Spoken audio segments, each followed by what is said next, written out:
Hi everyone, welcome to NNN creations. నేను ఈరోజు don't depend upon అనే దాని గురించి ఒక స్టోరీ చెప్పాలనుకుంటున్నాను.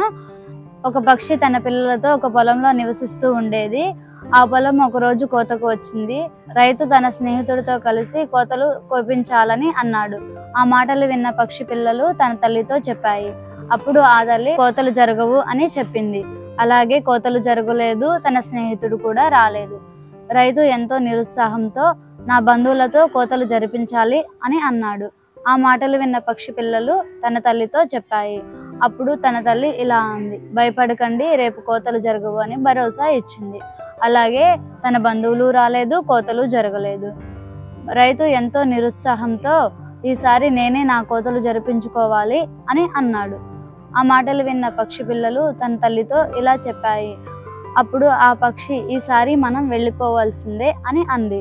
అదేమిటి, 2 సార్లు జరగవు అని చెప్పావు కదా, ఇప్పుడు ఎందుకు వెళ్ళిపోవాలి అని అంటున్నావు అని పక్షి పిల్లలు తన తల్లిని అడిగాయి. దానికి తన తల్లి ఇలా సమాధానం ఇచ్చింది. ఈ 2 సార్లు తను ఇతరులపై ఆధారపడ్డాడు, కానీ ఈసారి రైతు తనే రంగంలోనికి దిగుతున్నాడు. ఈసారి కోతలు తప్పవు, సో మనం ఇక్కడి నుంచి వెళ్ళిపోవాలి అని సమాధానం ఇచ్చింది.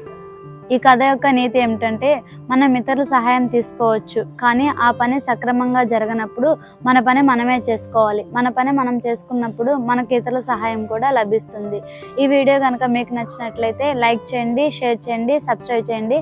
మేము పెట్టే మరెన్నో వీడియోస్ కోసం పక్కనే ఉన్న బెల్ ఐకాన్ ప్రెస్ చేయండి. Thanks for watching. Bye bye.